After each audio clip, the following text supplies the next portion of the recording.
Hi dear viewers, welcome to the channel. I'm Sohail. In this video, I'll be teaching you some very useful phrasal verbs. These are verbs paired with prepositions. They can be tricky, but I promise to make them easy for you to understand and remember. Let's start.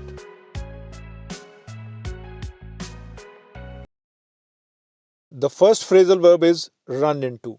It has few meanings. First, run into means to meet someone unexpectedly, by chance. For example, I ran into an old friend while shopping in the mall. Run into also means to physically collide or hit with something.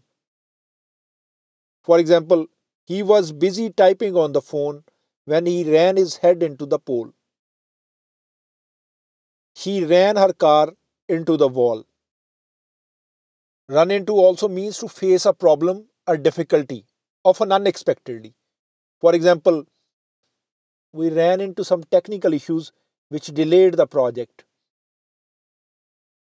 Be careful with these official documents or you will run into trouble.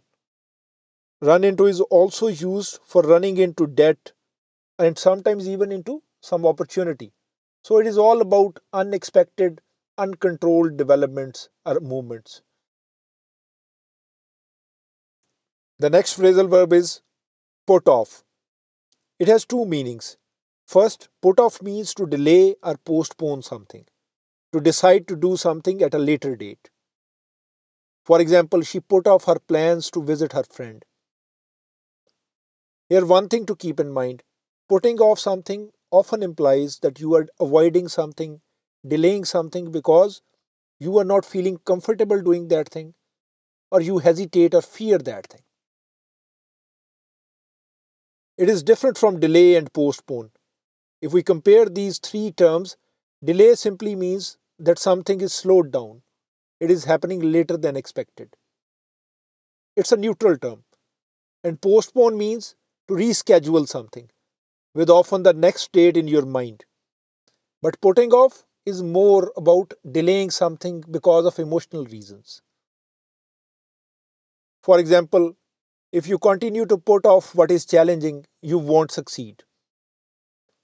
Don't put off till tomorrow what you can do today. And put off also means to cause someone to lose interest in something. In this sense, putting off means that something is negatively affecting your mood. For example, if you are studying, some constant noise can put you off. It can disturb your focus, your enthusiasm for studying. Or if you are about to have lunch, some strange smell can put you off. It can diminish your desire for eating. So, putting off is often temporary and mild. It is different from discourage. Discourage is often severe. When something discourages you, it affects your confidence, self belief, determination. But putting off is something affecting your mood, enthusiasm, focus.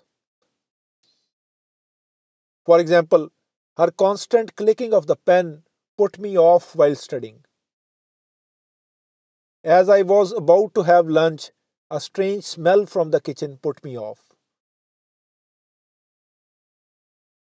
The next phrasal verb is turn down. It means to refuse or reject something. Turning down is to say no to an offer, invitation, etc.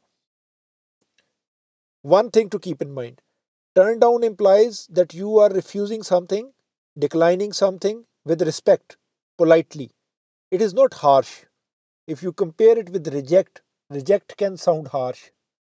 You might reject something abruptly without thinking. But turning down implies that you have thought about it, you considered it, and then you refused it. So, turning down is not dismissive, it often leaves room for future possibilities or interactions. For example, she turned down my invitation to the party, promising that she will come next time. He thought about the offer but had to turn down because of family problems. Turn down also means to lower something, especially volume, heat, brightness, etc. like turning down the music, turning down light, etc.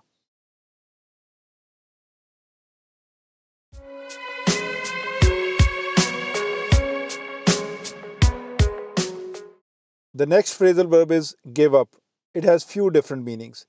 Give up means to stop trying. When you find something very difficult or too hard to manage, you might give up. For example, after losing lots of time and money, he gave up his business idea. Give up also means to surrender, to stop fighting or resisting. When the general saw that he could not win, he gave up the fighting. And give up also means to quit a habit, to stop using something.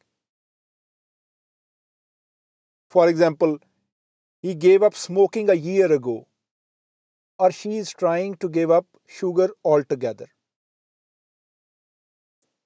And give up has one more meaning. It means to sacrifice something.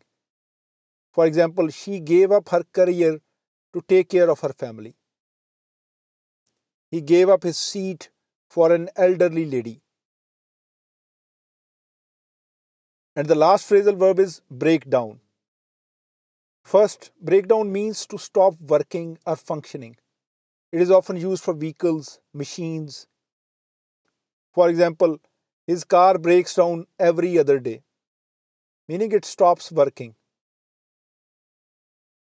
Breakdown also means to lose control of your emotions, to cry. For example, the loss was so big that he broke down in tears. And breakdown also means to simplify or explain something. Like I am trying to break down these phrasal verbs for you.